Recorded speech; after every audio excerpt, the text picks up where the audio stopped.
En fait, l'erreur que j'ai faite, c'est que je voulais référencer toutes mes pages de tout mon site.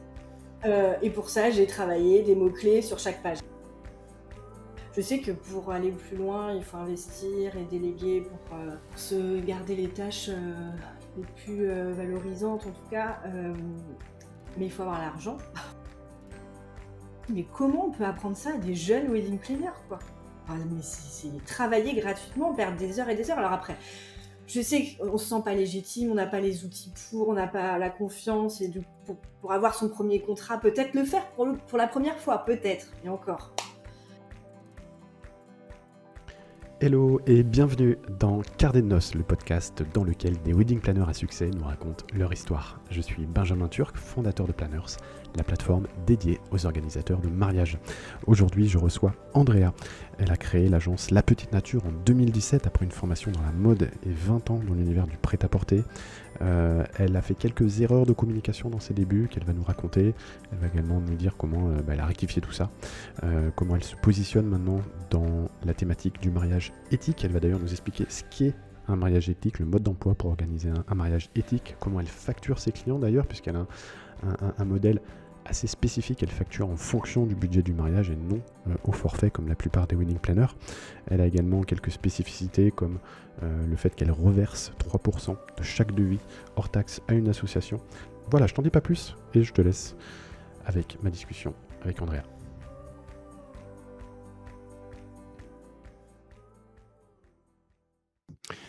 Alors bonjour Andrea et bienvenue sur le podcast Carnet de Noces. Je suis ravi de t'avoir aujourd'hui. On va discuter bien entendu mariage, de ton entreprise, de ton agence, La Petite Nature, que tu as créée en 2017, si mes renseignements sont bons, si mes petites notes sont bonnes. Donc je vais te demander de te présenter, de nous dire qui tu es, pourquoi t'être lancé dans ce métier, etc. etc. Eh ben, écoute, merci Benjamin pour l'introduction.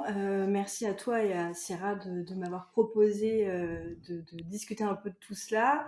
Donc voilà, moi je suis Andrea, j'ai 42 ans, je suis mariée, on n'a pas d'enfants, on a une petite tribu quand même avec 2 chats et un chien, c'est déjà beaucoup de travail, beaucoup d'énergie.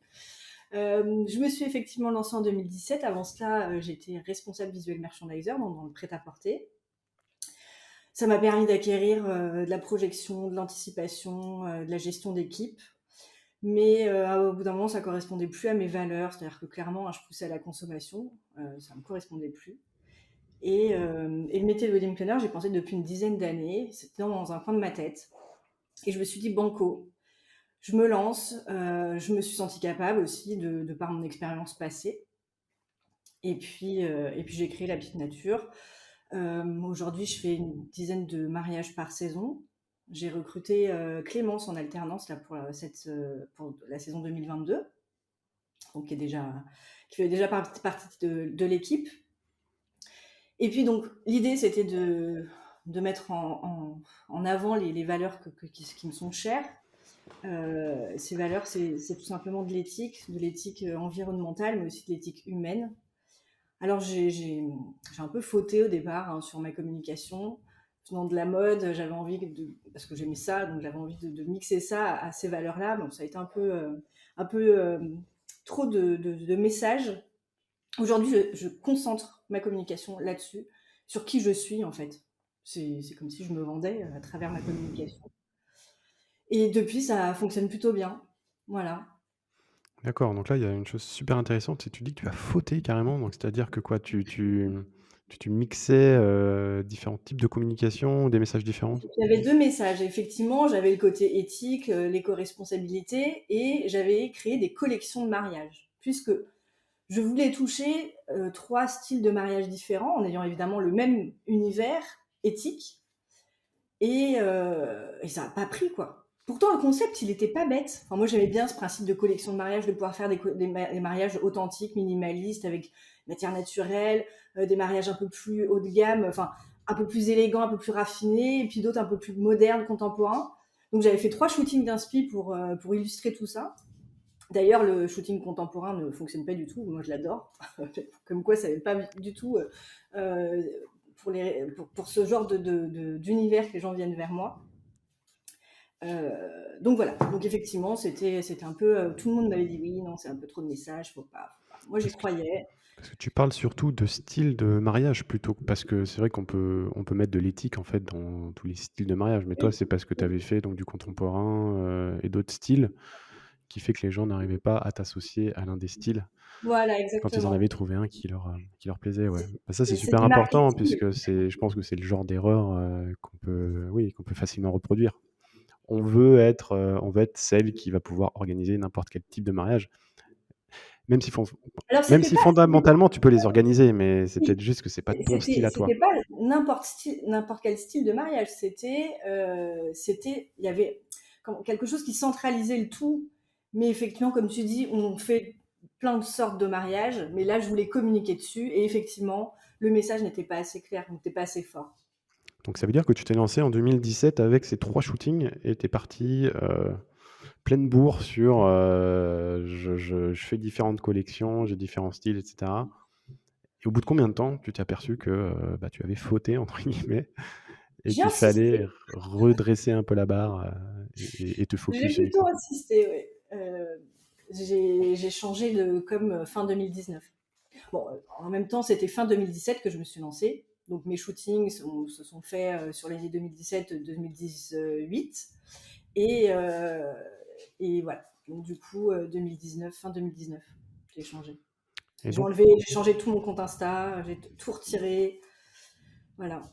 gros chantier. Oui. Et j'affine toujours ça aujourd'hui, hein. Donc j'ai fait appel à quelqu'un pour le logo. Là, elle est en train de créer des nouveaux dessins pour. Je vais changer mon site. Je vais vraiment affirmer cet univers encore plus. Tu vas changer ton site alors que je trouve que clairement, après tous les sites que j'ai vus, je trouve qu'il est déjà très abouti, quoi. Enfin, ça me Alors donne vraiment l'impression que tu as beaucoup travaillé dessus, oui, tu et t'es je créé un suis fière. univers. C'est moi qui l'ai fait toute seule comme une grande, hein. Bah, il est très bien fait. Je pense que si jamais tu veux te recycler et, Mais j'y pense, et j'y changer pense. de Je voie, tu fais une pourras formation toujours faire des WordPress sites. là. Pas maintenant, hein. J'ai encore belles années à venir, mais vers 50 ans, pourquoi pas, quand j'approcherai de la retraite. Non, mais effectivement, j'aime beaucoup mon site. Je le voulais un petit peu contemporain quand même par rapport à l'idée qu'on peut se faire des mariages éthiques qui sont très nature et un peu voilà. Euh, et donc je suis plutôt contente, mais j'ai envie de monter en gamme. Et je me dis que ça passe par là. Je veux pas changer l'univers, hein, c'est juste que je veux un template un peu plus élégant, un peu plus épuré. Voilà, le but, c'est de monter en gamme. Et donc, tu vas te faire accompagner pour ça par un spécialiste, par un ou Pas une du- enfin, professionnelle. je suis une formation, enfin, j'ai pas commencé encore, mais je me suis inscrite à une formation de chez Live Mentor sur WordPress. Voilà, même pour approfondir mes connaissances. Parce que je pense que je peux y arriver seule, mais il y a des tips, des choses qui me manquent encore. Donc, D'accord. Et donc, tu vas retravailler sur un template, mais là donc tu vas personnaliser du coup. voilà, c'est ça. Ok. Oui, je vais pas faire des lignes de code, je vais pas. J'en suis pas là encore. Ça, ce sera pour ta prochaine vie. Euh, Tu m'as dit que ça faisait 10 ans que ça te trottait dans la tête. D'où est-ce que c'est venu cette envie de travailler dans l'organisation de mariage et pourquoi avoir attendu 10 ans? Bon, même si tu m'en as parlé un petit peu, mais Ouais. En fait, j'avais vu un reportage à la télé tout bêtement sur ce métier-là. Je crois les premiers wedding planners étant arrivés en France, en tout cas, j'avais ce sentiment-là. Je me suis dit, mais c'est énorme ce métier-là où tu t'organises tout ça, tu fais de la déco. Bon voilà, et puis tout ça, ça a mûri. En fait, moi, je suis quelqu'un d'assez créative. J'ai fait de la couture, je fais un peu de photo, je suis quelqu'un de très manuel, j'aime manger, j'aime la bonne cuisine. Et en fait, le mariage regroupe tout ce que j'aime. Donc en soi, c'est une évidence, complètement.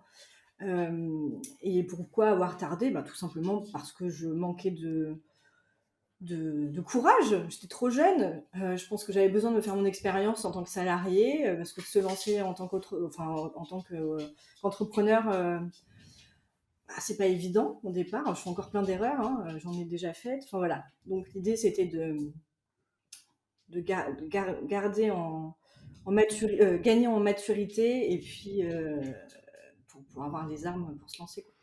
Surtout que j'ai vu, et c'est ce que tu m'as dit, que tu travaillais dans le prêt-à-porter en tant que, alors ça porte un terme anglais, Visuel merchandiser. visual merchandiser. C'est ça. Donc ça, j'imagine que c'est quoi? C'est que tu organises les rayons, tu Voilà, organises bon, un peu. c'est pas très joliment dit comme ça. Ah On bah, met en il y a scène les beaucoup de mots en collections. français qui donnent beaucoup moins bien. On met enfin les visuels merch mettent en scène les collections dans les magasins ou dans les vitrines d'ailleurs. Donc c'était vraiment une passion, hein. Moi, je rêvais de faire ce métier, puisque petite, je voulais être styliste. Ça faisait un petit mélange des deux, c'est-à-dire, bon, voilà, elle était très sérieuse à l'école, donc j'ai fini à faire de la vente. Et pareil, j'étais éblouie par les nanas qui passaient leur journée à habiller des mannequins. Enfin, voilà. Donc j'ai adoré ce métier, et ça m'a beaucoup appris. J'ai grandi, j'ai appris à être, comment dire, à être multitâche. Et puis j'ai été responsable visuel merch à la fin, donc ça m'a permis aussi d'apprendre à gérer des équipes. Donc c'est plutôt pas mal. Et donc, c'est vrai que tu donnes envie aux gens d'acheter, hein. C'est un peu ce que tu dis sur ton site d'ailleurs. J'ai lu, à un moment donné, tu parles de toi et de pourquoi tu t'es lancé dans ce métier. Donc, tu passes d'un modèle, enfin d'un d'un environnement et d'un travail qui est très lié à la consommation, et surtout que la mode et puis l'industrie, hein, du textile, c'est parmi celles qui est les plus polluantes, hein, on le sait, Mhm.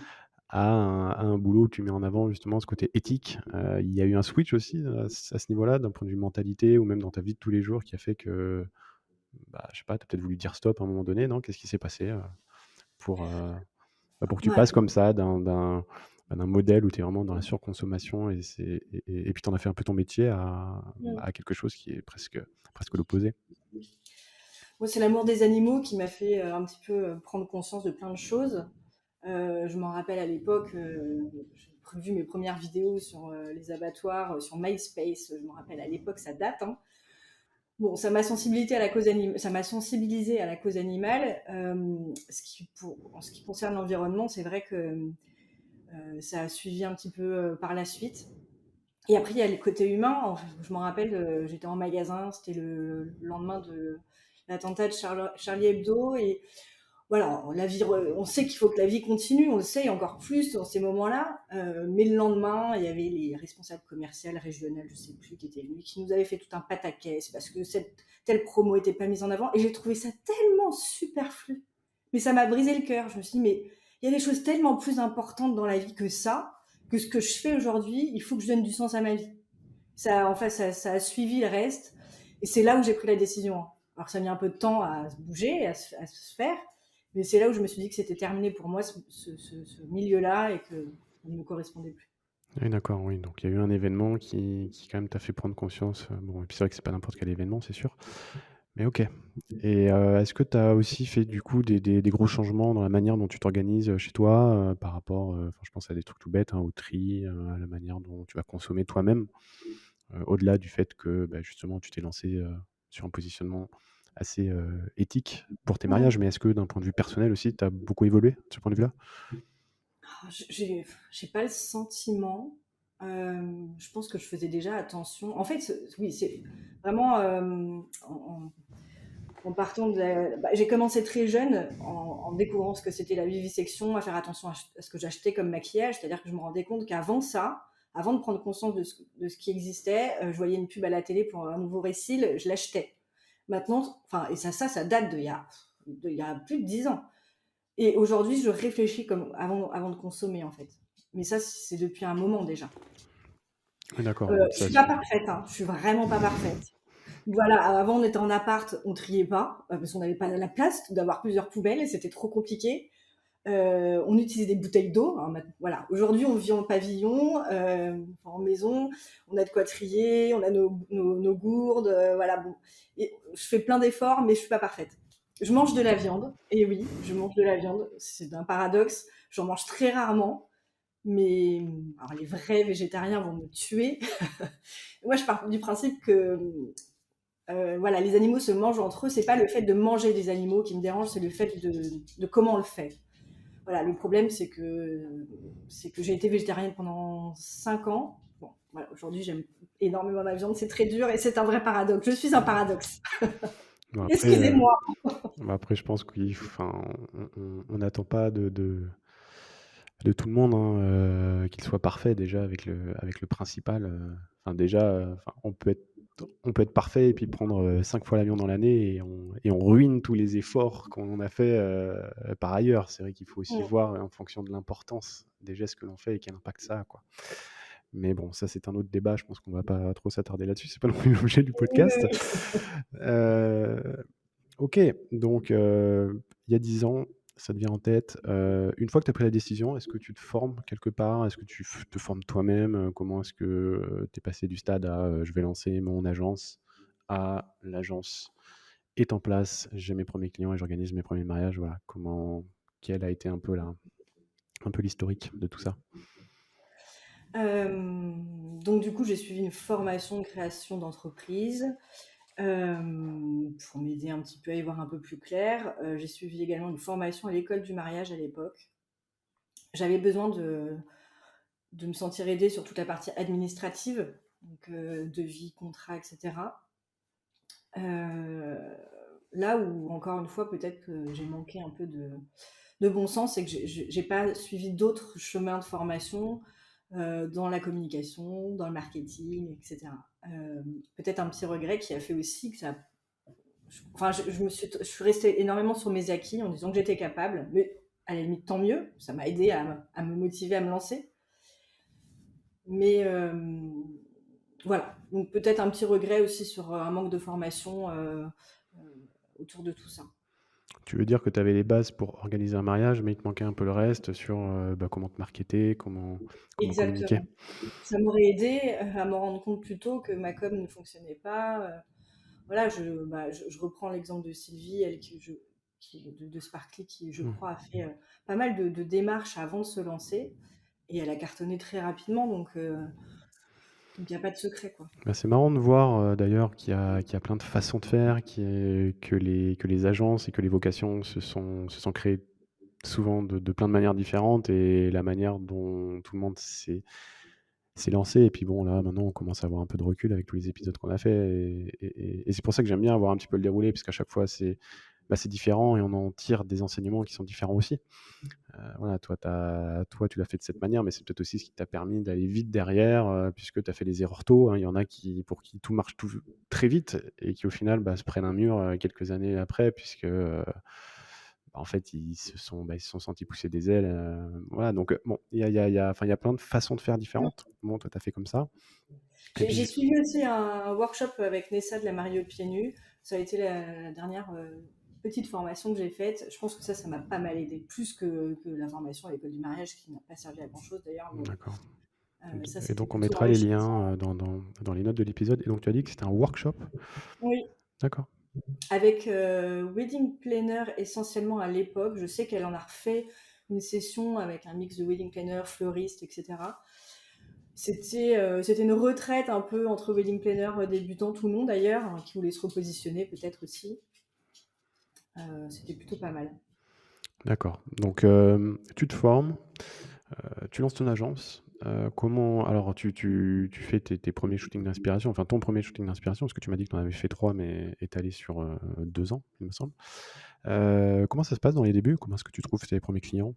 Euh, voilà, comment est-ce que Ouais. tu t'y prends, même si bon, tu as dit que tu t'étais pas prise de la meilleure des manières, mais voilà, comment est-ce que là, Par sur le coup, exemple, reprenons cette histoire de shooting. Pour moi, il n'était pas question que je mette des photos qui m'appartenaient pas sur mon site internet. Donc c'est pour ça que c'est une je me bonne suis idée. dit, comment? C'est une très bonne idée.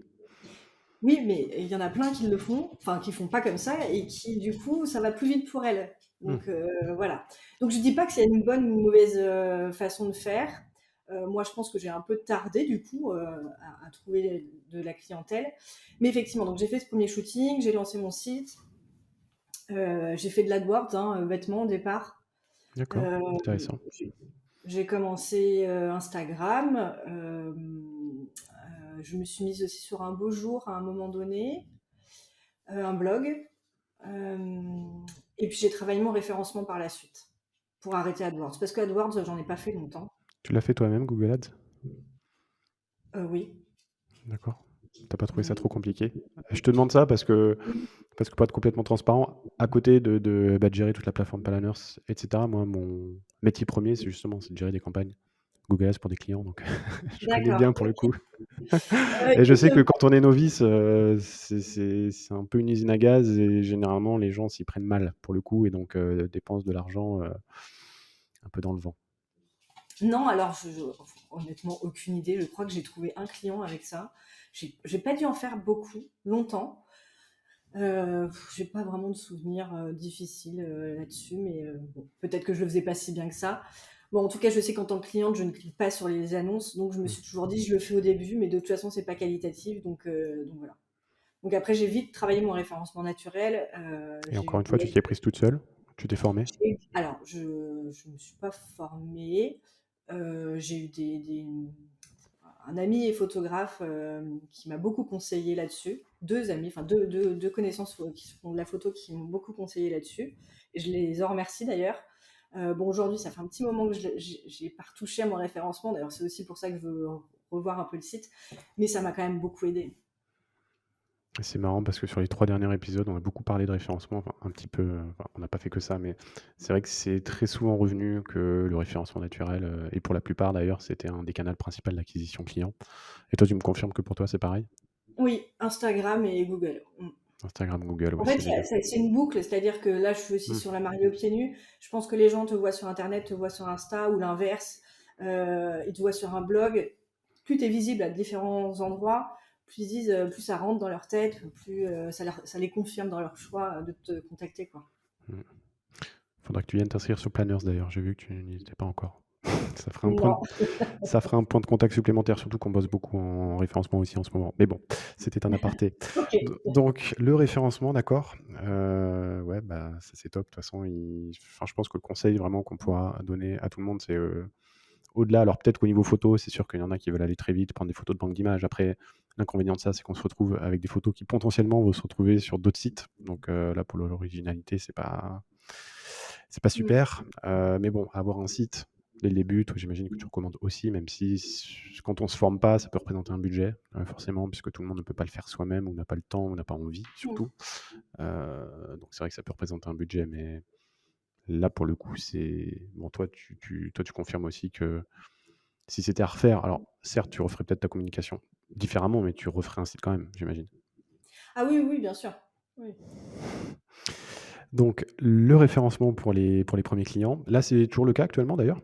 Et la Ou recommandation aussi des prestataires, bah, l'idée d'avoir fait des shootings, c'est aussi de rencontrer des gens. ouais. Je sais que un des premiers mariages que j'ai fait était sous recommandation aussi.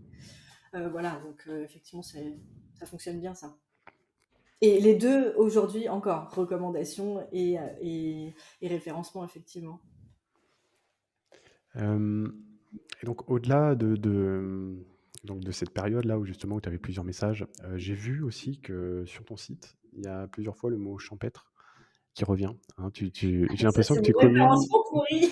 Voilà, alors justement, c'était la question que j'avais à te poser, si ça venait du référencement ou si vraiment c'était un positionnement spécifique sur ce type de mariage Non, parce que tu vois, tout ça. En fait, l'erreur que j'ai faite, c'est que je voulais référencer toutes mes pages de tout mon site. mmh, Et pour ça, j'ai travaillé des mots-clés sur chaque page. Alors qu'en fait, il fallait juste que je travaille ma page d'accueil et le reste sous page fantôme pour toucher d'autres cibles, enfin des mots-clés précis. Et laisser le reste du site travailler naturellement, etc. En tout cas, bon, c'est un peu sur ça que je vais repartir quand je vais le changer.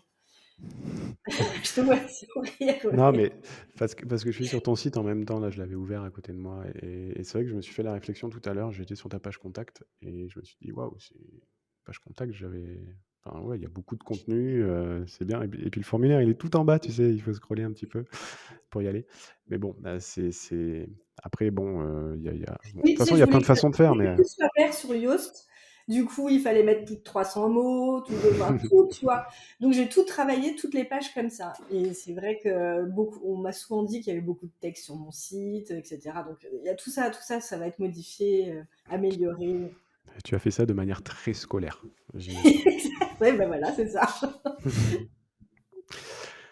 OK, donc là, on va revenir un petit peu plutôt sur comment tu organises, tes mariages. Donc tu as dit que tu avais une stagiaire, une alternante qui allait t'accompagner pour la prochaine saison. Donc jusqu'à présent, tu faisais tout toute seule? Ou il y avait quand même des indépendants aussi qui t'aidaient ou? Parce que 10 mariages Heu, par an par rapport à la moyenne ou par rapport à certains, ça peut paraître «peu» entre guillemets. Donc ouais, comment est-ce que tu t'organises, à ce niveau-là? alors c'est vrai que je fais tout toute seule. Avant que Clémence arrive, c'était comme ça. Je sais que pour aller plus loin, il faut investir et déléguer pour se garder les tâches, les plus, valorisantes en tout cas, mais il faut avoir l'argent. L'argent, je le mets dans autre chose pour l'instant. Hem, voilà, après pour l'aide des jours J, soit je travaille avec des freelances, soit je travaille avec des personnes qui veulent découvrir le métier avec qui je suis en contact. Voilà comment ça fonctionne pour l'instant. Et donc sinon tu fais tout, tu fais les rendez-vous, tu fais tout avec tes clients et tu arrives bien à t'organiser comme ça? Oui, alors les rendez-vous, t'entends quoi? T'entends Bah, quoi parce par qu'il y là? en a certaines qui font aussi enfin qui accompagnent leurs clients dans les rendez-vous Alors pour les non, choisir les effectivement, moi je les mets en relation. Mon travail, c'est de la mise en relation.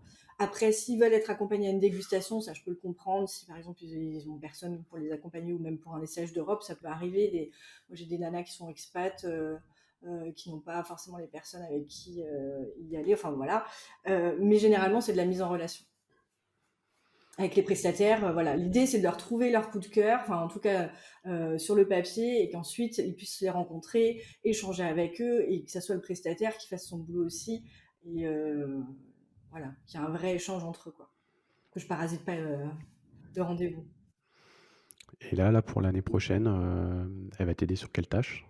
Ton alternante? Tu as déjà identifié ce sur quoi elle allait t'aider ou Elle m'aide déjà beaucoup, bah, elle m'aide ah, elle est sur. déjà là? Ah OK. Oui, elle est déjà là, elle est arrivée en septembre. En gros, à l'époque, là j'ai fait mon planning 2022, hein, qui est fait jusqu'en septembre. J'ai signé de nouveaux devis entre temps, et j'ai des priorités pour eux aussi, des recherches de lieux, puisque tout va très vite en ce moment, même pour 2023. Mmh. J'aurais dû décaler mon planning, et là pour le coup, bah, elle m'aide énormément. Je la missionne sur des tâches précises, comme de la recherche de lieux, de la recherche de prestataires, pendant que moi je finalise mes mood boards. Donc non, c'est génial.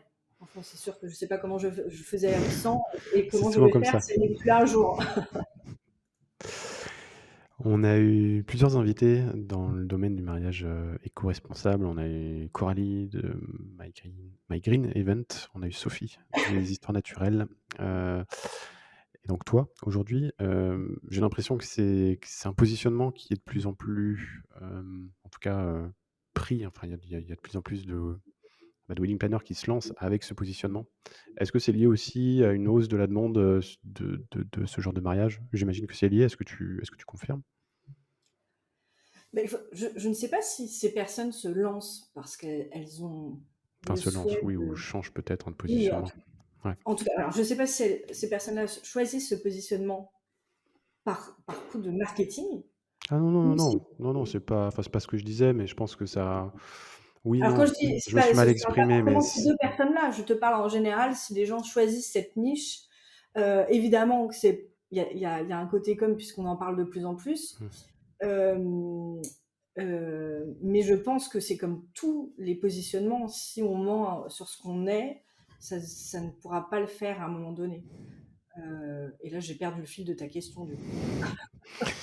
et bah, du coup, le pendant de ma question, c'était est-ce que tu vois aussi une hausse des demandes spécifiques des gens qui veulent justement des mariages plus éthiques, et plus éco-responsables? Est-ce que toi, c'est une tendance aussi que tu vois, grandir, par rapport à toutes les sollicitations que tu reçois? Oui, on va dire que il y en a 60% des personnes qui me contactent rien que pour ça. Ce qui ne veut pas dire que ça le sera à 100%. Bah, encore une fois, rien n'est éthique à 100%, mais euh, oui, en tout cas, après, c'est un univers. C'est-à-dire que les gens qui viennent vers moi ne voient pas que le côté éthique, il y a le côté naturel, authentique, qui se joint à ça. Euh, j'ai souvent les clients qui, quand même, correspondent à mon univers. Voilà. Donc, il y en a un peu plus. Non, non, c'est même pas, il y en a un peu plus. En fait, quasiment tous les clients que j'ai eus venaient pour ces raisons-là. En tout Oui, cas, donc pour cet univers naturel, authentique, et de l'éthique. Il y a des gens, par contre, qui me disent: ah, en plus, c'est chouette, vous avez un positionnement éthique, et c'était pas pour ça du tout qu'ils venaient me voir. Alors, Donc je sais quel pas si est j'ai bien répondu à ta question, mais très, très bien, très, très bien. Et donc toi, comment est-ce que tu qualifies un mariage éthique? Qu'est-ce qu'on met dans un mariage éthique? C'est quoi le mode d'emploi, en gros?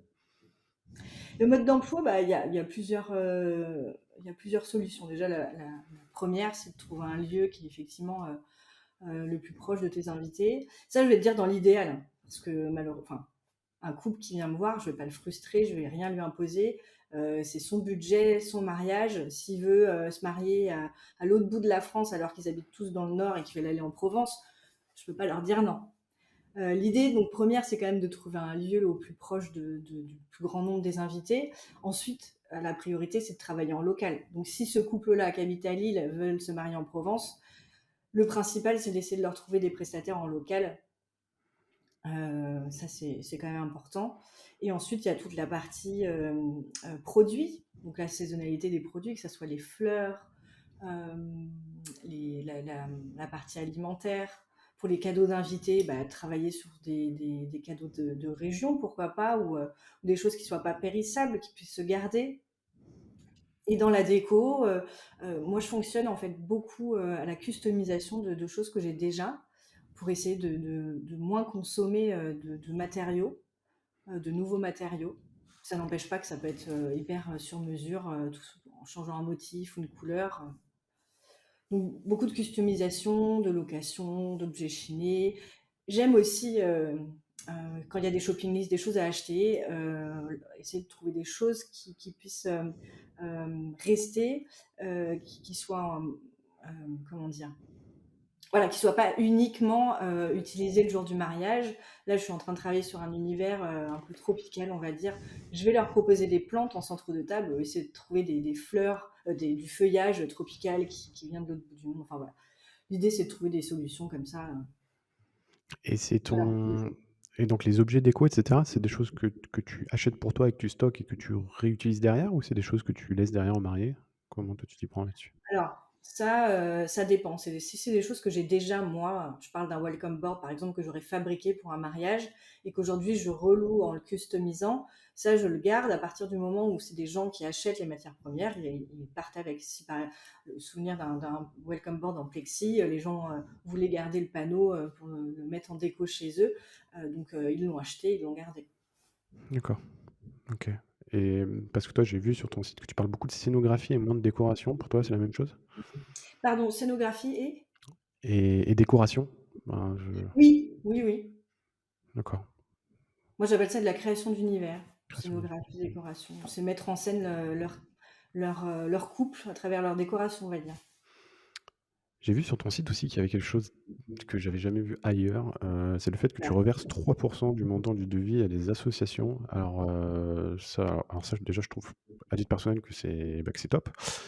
D'ailleurs je trouve que c'est pas assez mis en avant. Enfin j'ai cherché un petit peu, enfin j'ai lu beaucoup, parce qu'il y a beaucoup de textes, Oui, c'est j'ai lu ça. beaucoup pour le trouver. Comment c'est accueilli? Est-ce que, et puis d'où ça vient? Est-ce que c'est quelque chose, qui t'est venu en tête comme ça? Et puis ouais, et puis surtout, bah, Ça, comment c'est accueilli par les mariés? Est-ce que c'est quelque chose aussi pour lequel les mariés viennent te voir toi et pas quelqu'un d'autre? Alors, ils ne le savent pas, comme tu le dis, c'est peut-être pas assez mis en avant. Cependant, quand je leur en parle, ils trouvent ça hyper chouette. L'idée, c'est que bah, c'était encore une fois de donner du sens à ce que je faisais, de partager, de donner. Euh, c'est venu tout de suite.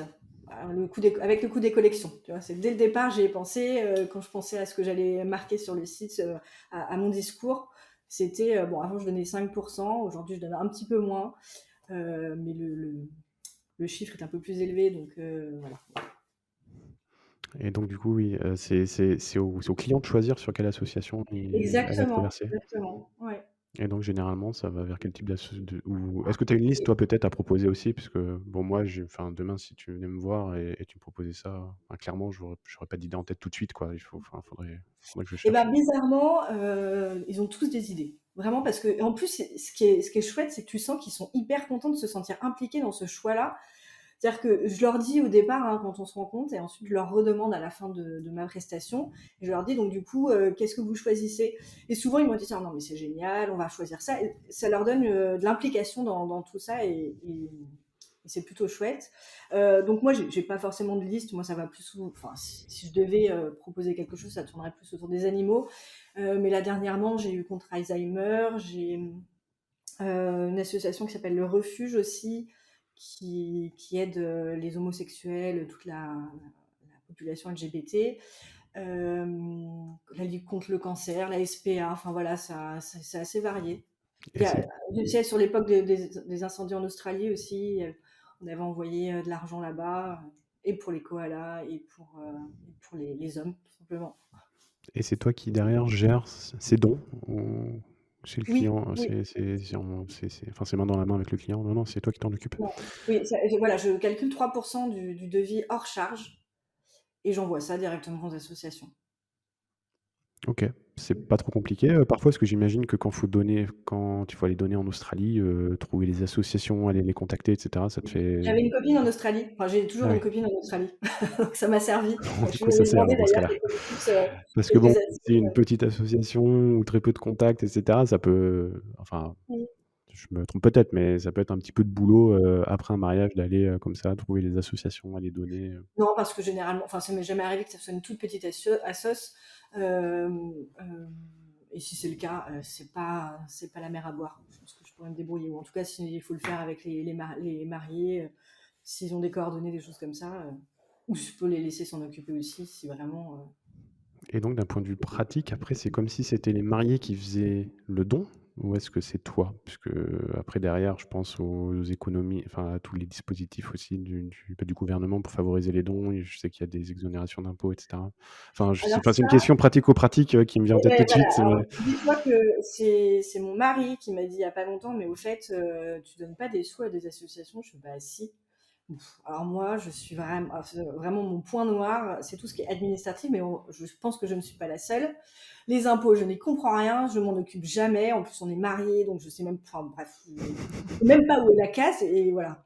Donc, effectivement, un jour, il va falloir que je m'y mette, mais effectivement, ça part de chez moi en tout cas. ça Voilà. part de toi, d'accord, donc tu le déclares Ouais. venant de toi. Oui, bah, c'est bête parce que Oui. j'imagine que tu dois passer, si tu payes, oui, si tu payes des impôts, tu dois passer auprès de quelques économies, sympathiques.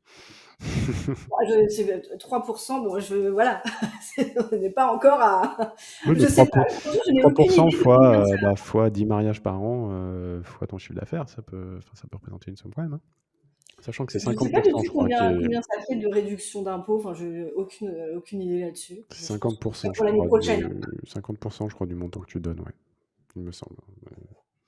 On va C'est à pas parler vérifier. technique. Voilà. Bon, bah, en tout cas, tu me feras un feedback, courant 2022, quand tu auras tout déclaré et tu me diras combien tu auras été exonéré.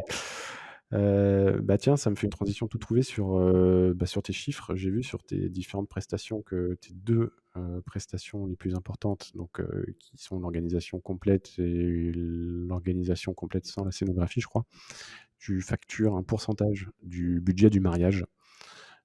Ça, c'est quelque chose aussi que je vois rarement. Souvent, on est sur des tarifs fixes, sur un forfait fixe, enfin, souvent, ça se chiffre d'ailleurs en plusieurs milliers d'euros pour une organisation complète. Hem, J'avais quelques questions par rapport à ça. Déjà, la première, c'est comment est-ce que c'est, accueilli? Puisque, on pourrait penser que du coup, tu as des incentives à vouloir, gonfler le budget. Enfin, ça peut être une objection. Voilà. 2e chose, tu peux avoir beaucoup de travail sur un mariage à petit budget. Donc là, comment tu fais, dans ces cas-là? Surtout quand on fait une organisation, sur un mariage. Là, j'ai en tête un budget, par exemple, à 20 000 €. J'ai vu que ta deuxième formule, elle est à 10, donc ça ferait 2 000 €. C'est souvent moins Non, que alors en fait, je prends 12% d'un budget minimum de 30 000 euros. d'accord, OK. Donc, mais alors encore une fois, tout ça va changer aussi avec le nouveau site. Moi, je m'y retrouve et plutôt bien là-dedans. Alors, pour t'en dire plus, effectivement, sur un budget à 20 000 euros, tu auras peu de prestats à chercher. Tu auras quand même moins de travail que sur un budget à 70 ou 80 000 euros. Ça, c'est une évidence.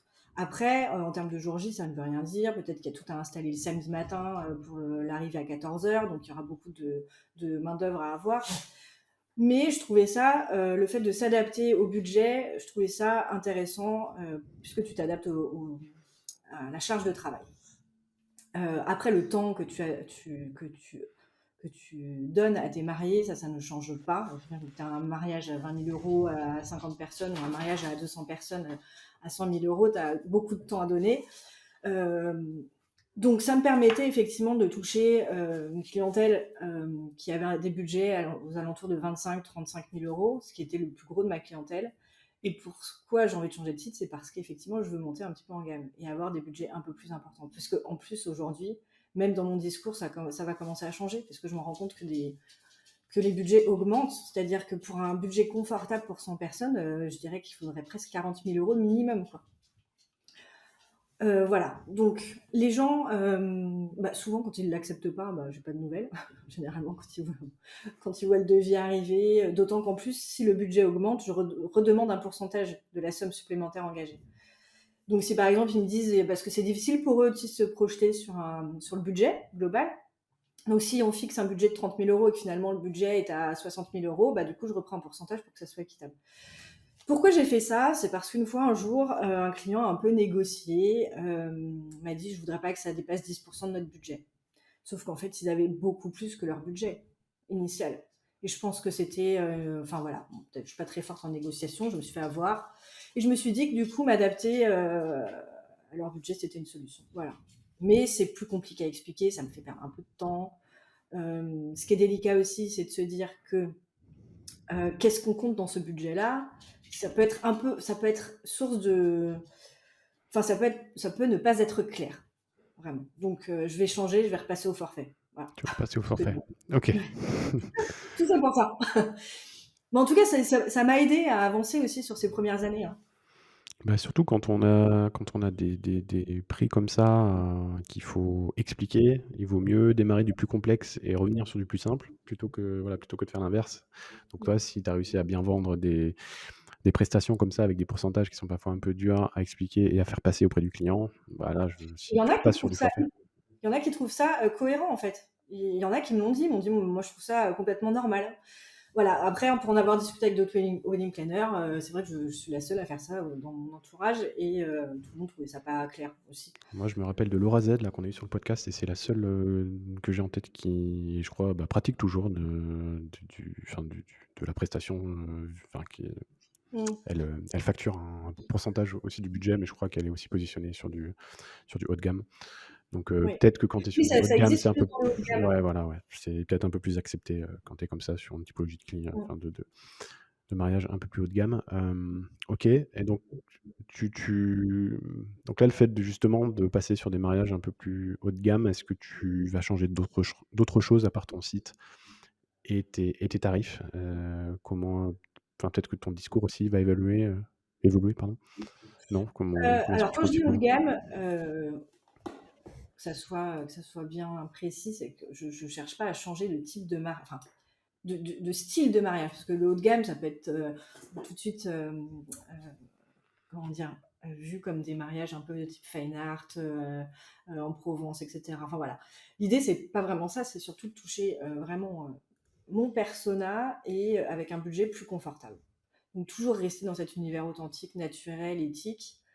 Euh, voilà. Mais j'en ai de plus en plus, mais c'est vrai que des budgets à 20-30 000, c'est un peu dur à organiser. Il faut vraiment, c'est beaucoup plus de travail en fait à organiser. Puis parce que moi, dans mon carnet d'adresses, j'ai pas de prestataire, euh, euh, on va dire, avec des prix bas. Et forcément, quand le couple veut telle et telle chose, on est obligé de faire des concessions. Enfin, c'est dur pour eux, c'est dur pour moi. Donc, l'idée, c'est d'avoir un peu de budget, que ce soit plus confortable pour tout le monde. Ouais, c'était ma question. J'imagine que quand on veut travailler local avec des bons produits, ça coûte logiquement un petit peu plus cher, non? Oui, voilà. À Alors, organiser. souvent, les gens me disent, les clients me disent, oui, on veut quelque chose de simple avec des bons produits. Ils pensent que le simple est moins cher. Eh ben non, en fait. C'est Non, souvent effectivement. l'inverse même, hein. Oui, parce qu'ils confondent, enfin simple, oui, il y a simple et il y a sophistiqué, mais bref, oui, Oui. je vois très bien ce que tu veux dire. Ok, on va passer sur le dernier segment du podcast, si tu veux bien, où Oui. j'ai quelques questions que je pose à tous nos invités. La première étant de savoir si il y a des mauvais conseils que tu entends assez souvent donner dans le domaine de l'organisation de mariage, des idées reçues, ce genre de choses. des mauvais conseils. Ou peut-être des choses que tu faisais toi avant, que tu ne fais plus maintenant, ou peut-être que Alors, tu as non changé seulement ton fusil d'épaule sur certains points, je ne sais pas. Voilà, on peut la tourner comme ça aussi. alors, il y a, lors de ma formation à l'école du mariage, et je le raconte parce que je suis pas la seule, hein, puisque avec une autre wedding planner, on en avait parlé au workshop de Nessa et toutes les deux, on avait eu la même info. En fait, il nous apprenait, l'école nous apprenait à vendre du rêve avant de signer un contrat pour séduire les clients. Pour ça, il fallait déjà faire une proposition de prestataire, faire un mood board, tout ça. Donc moi, j'ai quand même signé à mon premier mariage comme ça.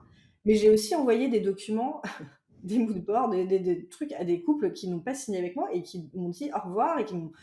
Donc, j'ai passé des jours entiers à faire ça. Si j'avais pas fait le workshop de Nessa qui nous a dit non, non, mais attendez, vous travaillez gratos en fait. Vous leur donnez toutes les idées et puis au revoir. Et bon, j'aurais vu que c'était pas ce qu'il fallait faire toute seule au bout d'un moment. De toute façon, tu peux pas mettre 4 jours à faire un truc pour rien. Mais avec le recul, je me dis, mais comment on peut apprendre ça à des jeunes wedding planners, quoi? Mais c'est travailler gratuitement, perdre des heures et des heures. Alors après, je sais qu'on se sent pas légitime, on n'a pas les outils on n'a pas la confiance pour avoir son premier contrat, peut-être le faire pour la première fois, peut-être, et encore. Voilà. Donc ça, et puis effectivement, je reprends aussi au début, où au début, je baissais un peu mes prix quand on me le demandait gentiment, qu'on me disait, non, mais il faut pas baisser tes prix, c'est pas bien pour les autres wedding planners qui le font pas. Ok, alors je veux bien, mais moi, ça m'a aidé à en être là aujourd'hui. Il faut bien manger. Si j'avais pas fait tel ou tel mariage, peut-être que je serais pas là aujourd'hui. Voilà. Donc après, il faut s'adapter aussi à la situation, au contexte, au projet, et puis s'écouter soi-même. Voilà. Bah, ça, oui, ça, c'est une très bonne remarque voilà, sur les mood boards et sur le fait de bosser avant même d'avoir signé un contrat. Je pense qu'il y a un juste milieu peut-être. Oui, voilà, peut-être, enfin, je sais pas comment est-ce que tu fais d'ailleurs maintenant? Est-ce que tu ne montres rien? Ou peut-être que tu montres certains de tes mariages que tu as fait, qui est dans le même thème ou dans la même veine que ce que cherche le prospect en face de toi, non? Comment est-ce que tu t'y prends maintenant, quand tu es en entretien? Alors, les entretiens, depuis le Covid, c'est en visio, Ouais. c'est plutôt pas mal. Parce qu'on peut vraiment partager son travail. Alors maintenant, en termes de rendez-vous, je pense que je suis plutôt pas mal, plutôt à l'aise. Et donc, je partage les documents que j'utilise pour l'organisation d'un mariage, donc que ça soit les présentations des prestataires, les documents de présentation des prestataires, de lieux, le planning jour J. Donc ça, ils aiment plutôt bien ça, parce que ça me permet vraiment de leur montrer comment je fonctionne. Oui. Je leur montre aussi l'outil Wedding Plan, et ça, c'est plutôt cool aussi, parce qu'ils disent, alors chouette, on a un outil rien que pour nous, qui regroupe tout plein d'infos. Et c'est vrai que depuis que je fonctionne en visio comme ça, c'est plutôt bien. Ça fonctionne plutôt bien. Donc en fait, tu montres, Et il y a le plus devis aussi, c'est à ça que je pensais, c'est pour ça que je n'arrivais pas à bien finir ma phrase. J'ai aussi changé de façon de faire mes devis. Avant, je faisais des devis avec des lignes, hein, tout simplement. Aujourd'hui, je fais un devis vraiment esthétique, avec des photos, voilà, qui donne vraiment envie. Donc c'est un tout. super intéressant ça. Ouais, d'accord, oui, donc tu sors un peu, bon, après quand on travaille avec des outils, je sais qu'il y a des outils parfois et quand on est un peu plus structuré, je sais que souvent on passe sur des outils qui font les devis, qui font les factures et les devis généralement, tu es très limité quoi. Tu as des templates avec des Oui, lignes voilà, parce c'est que, ça. voilà, parce que tout le monde fait des lignes, donc faut savoir sortir un petit peu des Ouais. caps, hein, Non, parfois puis et en plus, puis, ce devis-là, je peux le personnaliser, c'est-à-dire que si, je sais pas, c'est quelqu'un qui me parle d'un mariage un peu minimaliste au lieu de quelque chose à la base de pampa. Enfin, je peux changer les photos, c'est ça qui est bien. Je peux personnaliser. Si c'est un couple homo, je peux mettre. Enfin voilà, je peux personnaliser, mais toujours avec mes photos, hein. donc en fait tu montres, plus comment tu fais plutôt que des propositions, propres à leurs propres demandes quoi. Et donc ça, c'est intéressant, c'est que tu montres que tu es structuré, que tu as des outils, que tu as des documents que tu vas leur envoyer, histoire et je pense que ça les rassure peut-être, hein, tes prospects, de voir qu'ils vont être bien accompagnés, que qu'ils vont être guidés. L'outil Wedding Plan, bah, ça correspond à la deuxième question que je voulais te poser. Tu vas peut-être pas me citer cet outil-là, mais ça fera plaisir à Weber en tout cas. Donc oui, donc la 2e question que je voulais te poser, c'était s'il y avait un outil, un logiciel que tu utilisais, au quotidien et dont tu ne pourrais te passer en tant que wedding planner. Est-ce que bon, tu m'as déjà parlé de Wedding Plan, est-ce qu'il y a quelque chose d'autre? Alors, pour tout ce qui est partie déco, j'utilise la suite Adobe, donc InDesign, Photoshop et Lightroom. Pas Illustrator, je sais pas, enfin, j'ai jamais vraiment mis le nez dedans, mais Ouais, c'est assez technique déjà ce que tu utilises. C'est pas un Canva ou un truc, enfin, ah, c'est mais déjà j'aime bien mes moodboards, hein. Moi, j'y mets beaucoup d'amour. Je détourne 15 millions d'objets pour pouvoir les mettre en scène sur la page. Enfin, c'est pas des photos les unes à côté des autres. C'est vraiment, je mets en situation les éléments. En tout cas, j'essaye un maximum pour que ça soit, que les gens se projettent. Parce que je n'envoie pas 2, 3, 4 propositions. Je n'en envoie qu'une. Donc, il faut qu'elle soit la plus séduisante possible. Après, évidemment, elle s'ajuste. Mais l'idée, c'est vraiment de tomber pile poil sur quelque chose qui leur donne, qui les séduise. Et donc, ce moodboard, il faut qu'il soit le plus inspirationnel possible. Donc, j'utilise Photoshop tout simplement parce que si je trouve une photo, je sais pas, d'une table, mais qu'elle n'est pas de la même couleur, j'essaye de la modifier. Voilà, ça prend pas mal de temps, mais ça plaît pas mal aussi. Donc, bah, il faut que tu tapes dans le mille, tout de suite avec ta voilà, seule alors et unique après, effectivement, proposition. il peut y avoir des modifications. D'ailleurs, il y en a très souvent. C'est rare qu'au premier envoi, on me dise ah banco, c'est exactement ça. Ça peut être une couleur qui doit être modifiée. Ça peut être des verres qui peuvent être modifiés. Ça peut être, je sais pas. Enfin voilà. Mais en tout cas, souvent l'univers général y est quoi. Donc, comme autre outil, donc ça c'est tout pour de la partie créative. Pour la partie organisationnelle, donc effectivement wedding plan. Alors mon Mac hein, en général, donc les notes, Google Agenda, Numbers pour mon suivi de mariage, mes tableaux, mes prévisionnels. Euh, et ensuite pour Instagram et la com, ça sera Planoly que j'utilise pour planifier mes posts. Voilà. Bon, bah, c'est super complet, on mettra tous les liens dans le post, dans notre article, sur le blog Planners. Heu, Quelle est selon toi la grande tendance mariage pour les prochaines années? Est-ce que c'est du champêtre comme tu l'as mis sur ton site? Écoute, je sais pas si tu es encore devant le site, le shooting que j'avais fait qui s'appelle Memphis, voilà, bah, moi je rêverais de voir des choses comme ça, donc des choses un peu plus colorées, un peu plus alors minimalistes, ça existe déjà. D'ailleurs, je pense que c'est en fait, moi je ne sais pas quelles seront les grandes tendances, même s'il y en a une qui se décroche un petit peu quand même. Je dirais, un peu plus de couleurs. Il y a des blogs étrangers qui en jouent pas mal, du color block, même dans les fleurs, par exemple, de faire des dégradés de couleurs, de commencer du jaune, finir en passant par le orangé, finir par les tons chauds, enfin, tons froids, pardon. D'ailleurs, j'ai envie de le proposer sur une déco l'année prochaine, de changer, de sortir des fleurs séchées de la pampa, oh, s'il vous plaît. Voilà. J'aime beaucoup, c'est très joli, mais j'en ai pas fait énormément. Je suis d'ailleurs contente. J'en ai fait un là en octobre qui était magnifique. Mais c'est vrai que c'est à nous aussi comment dire, d'éduquer les futurs mariés, de leur dire bon, attention, ça c'est vu et revu. En même temps, eux, c'est vrai, ils se marient pas tous les jours, ils vont pas à 15 mariages par saison, donc ils voient des choses jolies, ils les veulent, mais il faut qu'on arrive à sortir de ça un petit peu. Je suis sur ton Donc je dirais site. color block, moi. Color block. Ouais, Parce que là, je suis on sur y revient un petit je suis sur ton shooting, Memphis là. peu. Mm. D'accord, ça reste on dirait que c'est assez, urbain aussi, non? Oui, voilà, c'est ça. C'était dans un loft à Paris. Non, c'était un chouette souvenir, mais effectivement, par rapport déjà à tous les autres, il dénote un peu. Et les gens, quand je partageais, parce que je ne partage quasiment plus rien de ce shooting, quand je partageais des choses sur Insta et tout, ça fonctionnait pas, quoi. Alors que moi, je le trouve sublime. Bon, voilà, j'adore cet univers en tout cas. Mais bon, il faut capitaliser sur ce qui fonctionne aussi, hein. Qu'est-ce qu'on peut te souhaiter pour la suite, Andrea?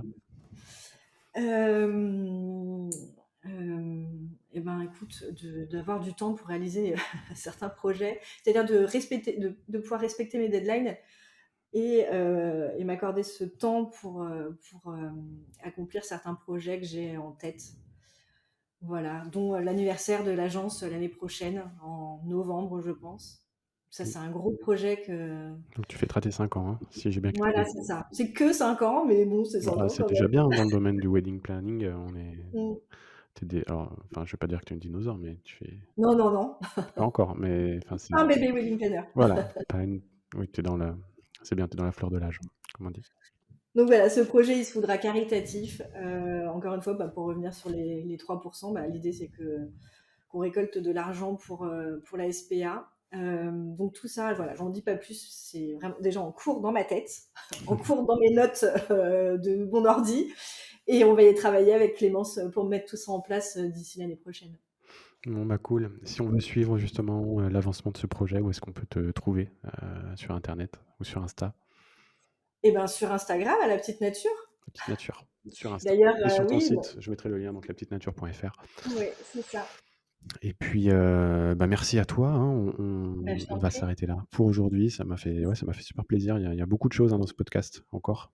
Ce qui est bien, c'est que même si on parle avec des wedding planners qui sont dans des univers assez similaires, il y a toujours des nouvelles choses, hein, c'est ce qu'on disait tout à l'heure. Écoute, on te souhaite le Avec meilleur pour la plaisir. suite et puis on fera peut-être un follow-up, comme on dit, Ça marche. après ton anniversaire l'année prochaine. Tu seras bien entendu invité, hein. Enfin, Ah invité, bah, il faudra j'y compte bien. venir en tout cas. Et Merci à toi, Benjamin. merci à toi. À bientôt. Salut. Au revoir.